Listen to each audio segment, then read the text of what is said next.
একজন মানুষ সজাগ, তিনি মা। মা থাকলে সজাগ থাকতেন যে আল্লাহ আমার হাত পা বানাইছেন, ওই আল্লাহর কত মানুষের মধ্যে, আল্লাহ ছাড়া রসুল ছাড়া মানুষের মধ্যে আমাদের প্রতি সবচাইতে বেশি মমতা মায়া টান কার? জোরে বলে তিনি কে? মা। আরে মার কলিজায় কত দরদার মায়া, মা ছাড়া কেউ বুঝে না। এই যে এখন বাসায় যাব, কয়টায় পৌঁছি, দোয়া করেন আল্লাহ যেন সহি সালামতে পৌঁছায়। আরে আমিন কইবেন না? এত কিপটা আপনারা, জোরে কোন আমি আমার একটু দোয়া চাইছি, এত কষ্ট করে দোয়াটা বের করতে হয়। যখন ঘরে পৌঁছতাম, মা জীবিত ছিলেন যখন, ঘরে ঢুইকা দেখতাম বউ ঘুমাইতেছে, বাচ্চারা ঘুমাইতেছে। ঘুমাবে, ঘুমের টাইমে ঘুমাবে, এটা তো অপরাধ না। কিন্তু প্রায় যায় দেখতাম সবাই ঘুমাইলো, একজন মানুষ সজাগ, তিনি মা।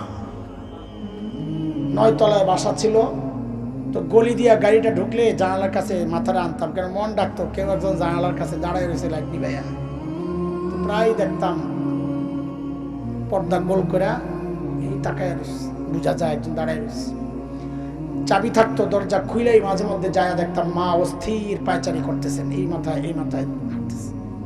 কখনো যায় দেখতাম জানামাজে বইয়া কাঁদতেছে।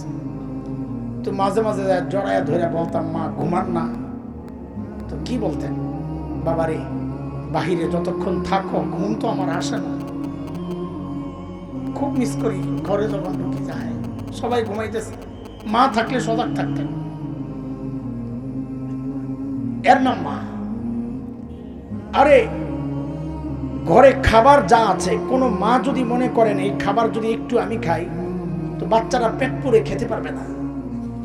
দুনিয়ায় এমন আর একজন মানুষ নাই মা ছাড়া যে ওই মুহূর্তে নিজের প্রচন্ড ক্ষুধাটারে গোপন করে একটা নাটক করবেন, বাচ্চাদেরকে বলবেন কি আম্মুর না কেমন কেমন লাগতেছে, বমি বমি, আম্মু খাবো না, বাবা তোমরা খায় আনো।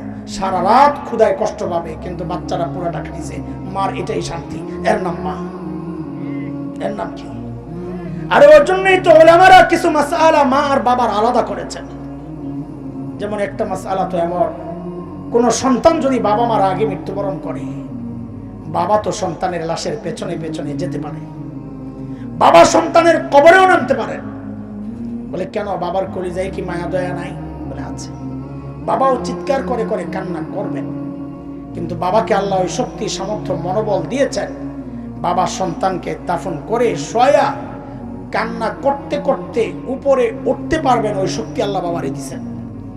কিন্তু কোনো মায়ের জন্য সন্তানের লাশের পেছনে যাওয়া চলবে না, কোনো মায়ের জন্য সন্তানের কবরে নামা চলবে না।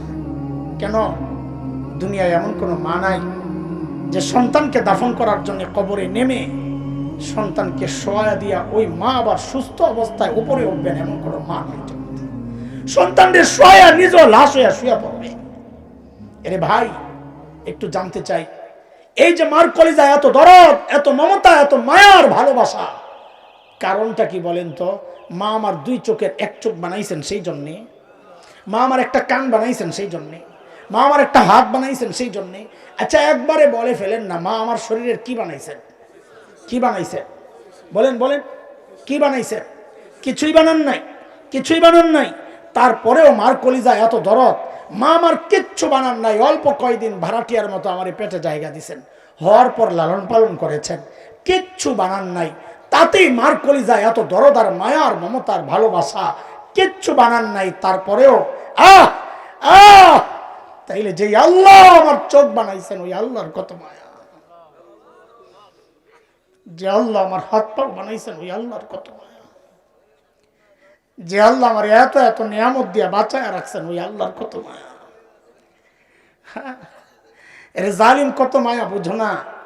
আমি আর তুমি যখন গুনাহ করি, ভেতরে গুনাহ চলতেছে, দরজা বন্ধ, জানালা বন্ধ, ওই গুনাহ অবস্থায় আমার মালিক দরজার নিচে দিয়া বাতাস আর অক্সিজেন পাঠাইয়া দিচ্ছেন যেন আমি মরে না যাই।